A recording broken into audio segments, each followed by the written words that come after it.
What's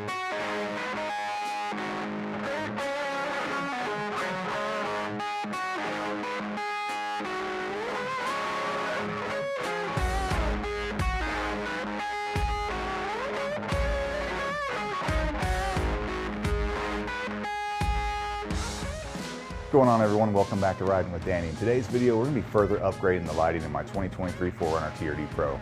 Our friends over at AUXITO sent us 4 sets of lights to check out today. We're going to be checking out our blinkers, our marker lights, our parking lights, our reverse lights. It's going to be a really good video today. We're going to install the whole thing. I'm going to show you exactly how to do it. So I'm excited. Let's go ahead and get after it. I think I have everything here that I need for a successful install today. Looking at this project, I think I'm just going to need a 10mm wrench and this trim puller, as well as the lights, obviously. But before we start messing with any of this, let me show you the exact areas that we're going to be working at today and in the order in which we're going to do these things.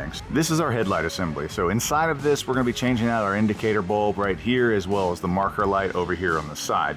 I'm going to save this part to the end of the video because it's a little bit more annoying. We're going to actually start in the trunk and work our way forward. So let's take a look back there. Now that we're at the back of the 4Runner, we're going to be looking to change the indicator that's in this part of the housing up here, as well as your reverse light.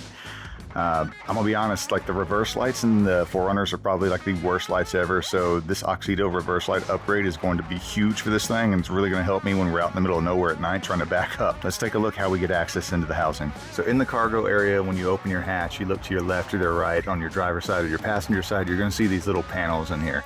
In order to get this panel off, you'll see there's a little notch that's right here. I'm going to use that little trim tool that I showed you earlier. I'll link a kit in the description if you don't have any of these. They end up being pretty handy, but what we're going to do is we're going to take the little side, we're going to put it right into this little groove, and we're just going to pry this piece out right here. So we pry it out, and then it comes loose and we just pop it off, and this gives us access to the back of the tail light assembly. So let's get a closer look at what's going on in here. Now that we have the cover out of the way, we've got access to the back of our tail light. There's kind of 3 main areas in here you want to check out. So you've got the top, you've got this little plug in the middle, and then you've got this part here at the bottom. We're going to be working with the top piece up here, which is your indicator bulb, and the bottom one down here, that's your reverse light. Now, if we're looking at the haul that we got from AUXITO, we're going to end up using this as our indicator. If you flip it to the back, you can tell it's the correct one because it has just the amber lighting here. The fronts have the switchback option, so we're going to take this one and then put it right up there in the top. For our reverse lights, we're going to be using these. At any point, if you get confused on which of these lights goes where, flip it to the back and take a look. It'll tell you exactly where it's supposed to be at. Application, right? Only used for backup reverse lights, so that'll help you if you're confused on which bulb goes where. But let's go ahead and get started by changing out that top turn signal. In order to get them out, we just reach up here, we grab it, and we're going to turn it counterclockwise, and we'll pull the bulb right out, and then we'll switch it out with our new one, and then put it back in by doing the exact opposite thing. So I'm going to go ahead and take this out, and then I'll show you what the bulb looks like. All right. Oops, there we go. Oops. I'm gonna shatter the thing before I even get it out. All right, so here's the bulb itself. I'm just gonna reach up with my hand. I'm gonna grab both sides and I'm just gonna pull her straight out. Your stock bulb looks like this, single piece with the filament in the middle. And our new turn signals are a little bit more high tech, right? So it's still got the same ending piece. All you do is plug it directly back into where you just pulled the other light out. And this has a built-in cooling fan as well, which is really nice. These look really cool. I can't wait to check them out. Let's go ahead and start getting them back on. So this is the slot where I pulled the light out. I'm simply just gonna plug this guy back in and then feed it back through the hole up there and twist it, and then we're done with this part of the install. You can kind of reach back here with your 2 fingers behind the plastic and then set the end of the light in your palm and just kind of squeeze it in and it'll go right in place. But now that I've got that in, let's feed it back through the hole and tighten it back down. And just like that, first one's installed. So let's go ahead and get after our reverse light. So same thing here, we're gonna take it and we're just gonna rotate it to the left and we'll pull it right out, and you can see we've got a little clear bulb right here. Let's do the same thing, pop the bulb out. So that is your rear reverse light. Nothing fancy here, just a little light with a filament in it. And we're gonna replace it with this guy right here. Again, looks a little bit more beefy than the stock lights that come in there, and it's even got the nice cooling fan, so this thing will stay nice and cool back here and won't overheat.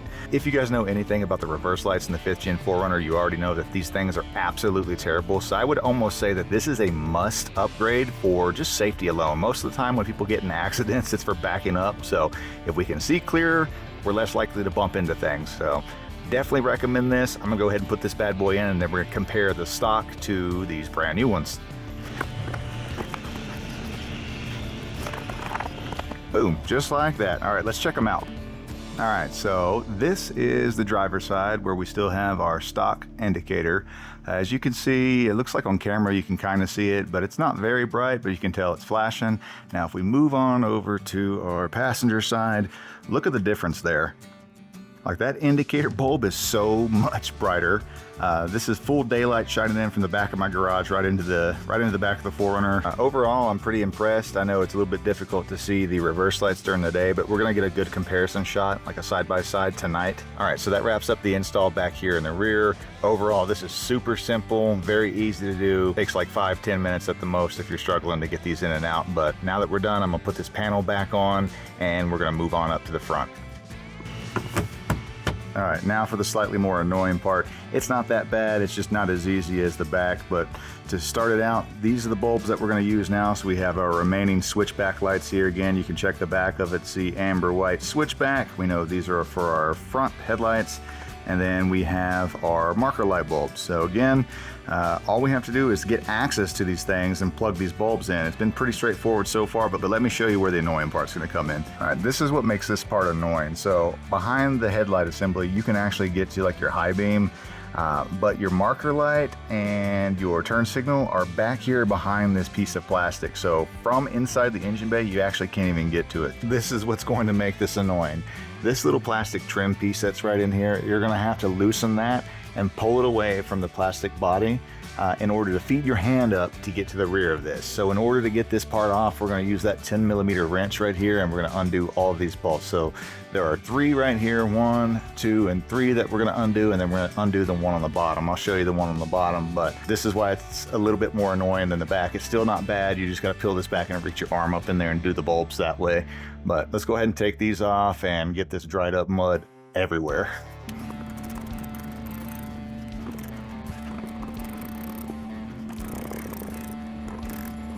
All right, so here's the final bolt that's directly underneath. We're gonna take it out with either a 10mm or a Phillips head, whatever you wanna use here, and then we're gonna peel this trim back to get access to the lights. All right, so now that all the bolts are loose, what we're gonna do is there's a little lip right here that we're gonna peel back on while pushing these clips backwards. So I'm gonna go ahead and get this knocked loose. This top one has a little screw port in here, so you gotta push in this one and then pull. Here we go. There it is. Nice and dirty. Let's get all this stuff loose real quick. That bottom one loose right there too. Reach up under and kind of push on it, pull on it, it'll come loose. Got all this dirt falling out of here from when we went to Cloudcroft. Again, remember I said this is the annoying part. I'm not really going to be able to show you on camera how you're gonna do this, but essentially what I'm going to do is I'm going to pull this piece down like this.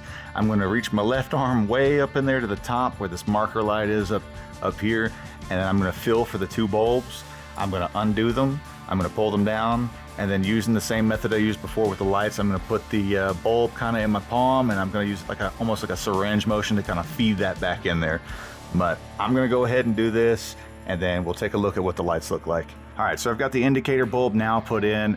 It really isn't too bad. Like I said, it's just a little bit more annoying than the back. You've got to pull that plastic trim piece out right there. From your hand, you'll go in from this side and straight up. You'll be able to feel around in there and you'll find it. You've got enough room to where you can stick your arm in this side and kind of look to see if you're pulling the right bulb out. But I've got that bulb in here. Before I put the marker light in here, let's go ahead and see if these indicators actually do anything.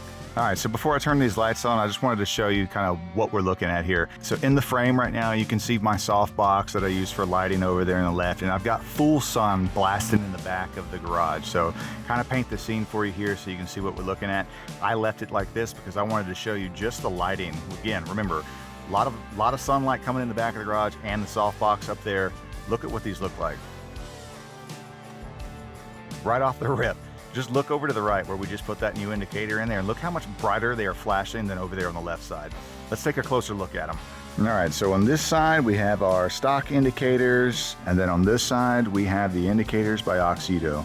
Like I said, as you saw probably there on the wall, just the lighting from this guy is far superior to the OEM bulb that comes in here. So again, this is a solid little upgrade that's definitely worth considering if you're wanting a little bit more visibility on the road.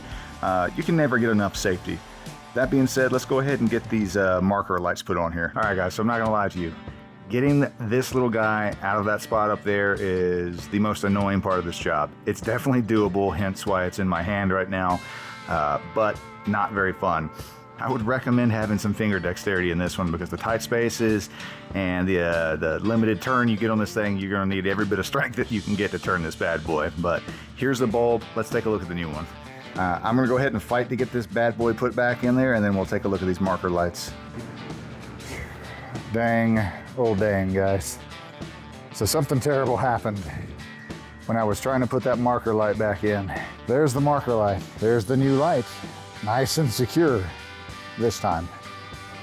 So when I went to feed that thing back in there like I was doing it before, I guess I didn't seat the light properly. So learn a lesson from me. Seat the light properly within this little housing right here before you actually try to feed it into the headlight assembly, or you're gonna have to take your whole bumper off to take the headlight off, to hang this upside down and shake it around until this light comes out. Now that I took this like 15-minute job and turned it into an hour job, I'm gonna go ahead and get this put back together, probably go ahead and do the other side, and then show you what it looks like. Dang oh dang.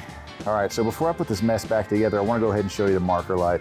So the marker light's there, nice and bright. There's the turn signal that we changed. It's also our daytime running light. It's a switchback that looks nice and bright and very clean. Now, if we go to the other side, let's skedaddle on over here.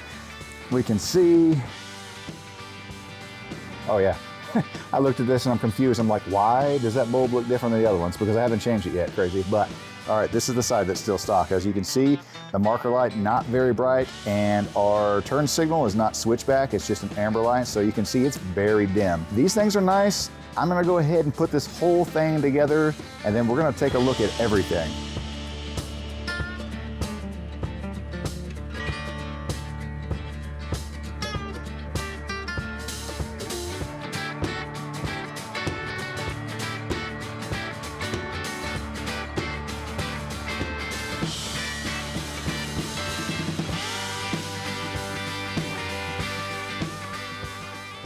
So this install didn't exactly go as planned, but that happens from time to time. My method of going in through the wheel well is definitely a way.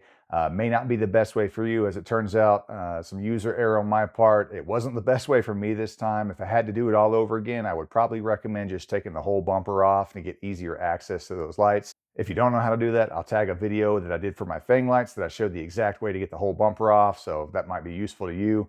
But overall, AUXITO, you guys always kill it with the lighting. These things are a much needed upgrade for the 4Runner. The indicators are much brighter, the marker lights are much brighter, and my goodness, those reverse lights are so much better. You can actually see where you're backing up to. So if you guys are in the market for a safety upgrade as well as a lighting upgrade on your 50 and 4Runner and you want something kind of easy to do, this is the mod for you. But overall, this was a fun day. I learned a lot, like always. Guys, thank you so much for sticking around. We really appreciate your support. We'll see you in the next video. Oh yeah, good boy.